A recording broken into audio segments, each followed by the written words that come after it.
Barkmore,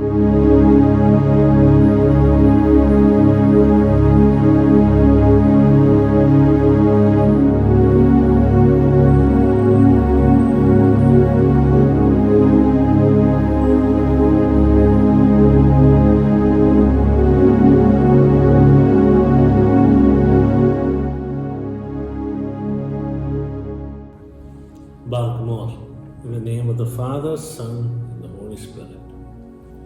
Greetings to you all on this day of peace. What is peace? Peace is such a common term that we all use. But what does it actually mean? If we look at the dictionary, it usually means the absence of war or a state of tranquility, to be free from all troubles. And this is the basic meaning of peace. But in the Bible, peace is usually referred to by the word shalom. And shalom doesn't just mean an absence of war. Shalom means wholesomeness or well-being. That is why you hear in the book of Psalms to pray for the peace of Jerusalem. So in a sense, we are saying to pray for the well-being of Jerusalem. So shalom means this whole nature of peace, this wholesomeness or completeness.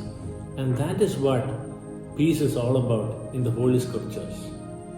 And we see in the Old Testament, it may seem to us that peace is not so much important because we see there are a lot of wars in the Old Testament. But we see that peace is something that God desires for His people.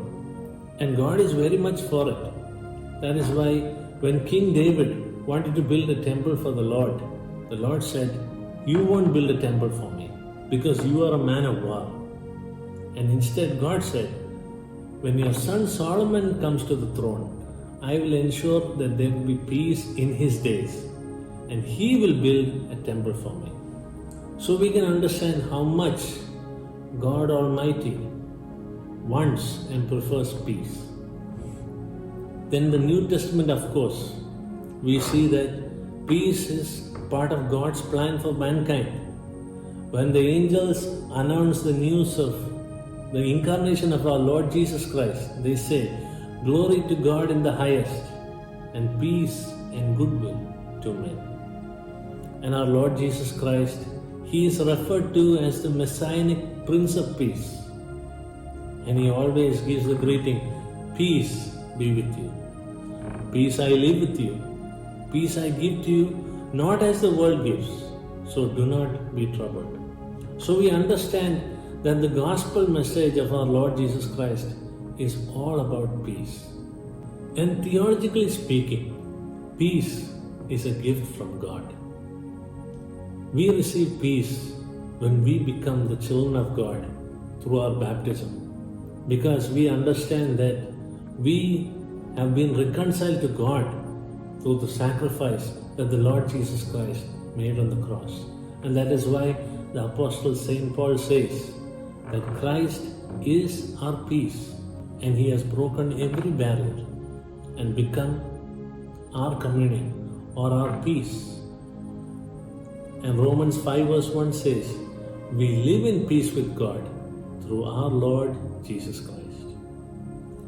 And this visible expression of peace is always seen in our worship. In the Divine Liturgy, we see that there are so many references to this peace that comes from God. We begin the liturgy by saying, "Peace be with you." We greet one another and give them the kiss of peace. When we confess our sins, then we realize we are made at peace. And the priest absolves us. He says, "May the peace that comes through God and the Holy Spirit be with you." And so we rejoice at this peace that is given to us, this peace that makes us one with each other and one with our Lord Jesus Christ, one with God. And even in the end of the liturgy, we are sent into the world. The priest says, "Go now in peace," to live out the gospel and to share the love and peace of Christ to a needy and hurting world. So our worship begins and ends with peace. So now we are at peace with God and at peace with one another. But we are also called to constantly work for peace. That is why on the Sermon on the Mount, the Lord Jesus Christ said, "Blessed are the peacemakers, for they will be called the sons of God."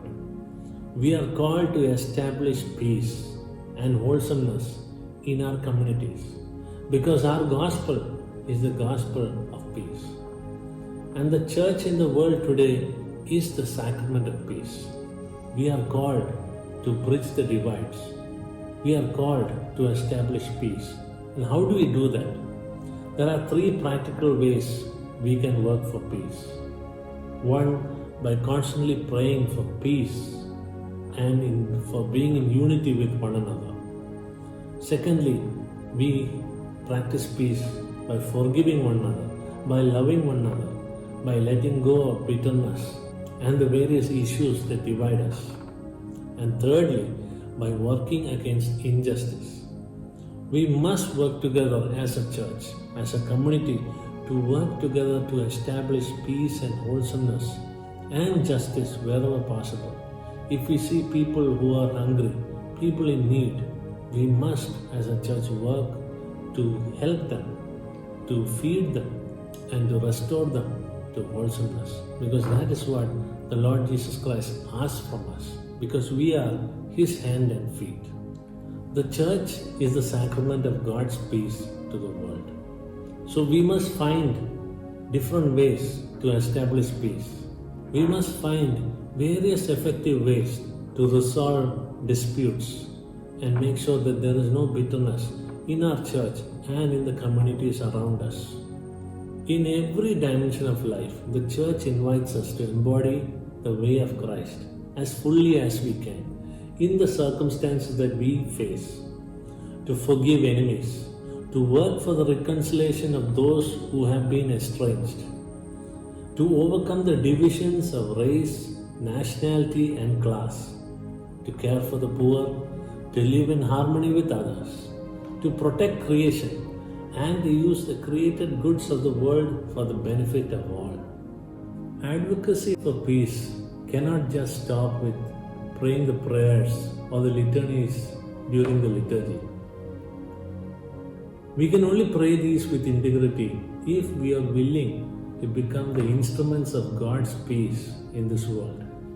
If we are willing to live out these petitions that we pray for in relation to the challenges of peace that exist in this world among the peoples and the nations.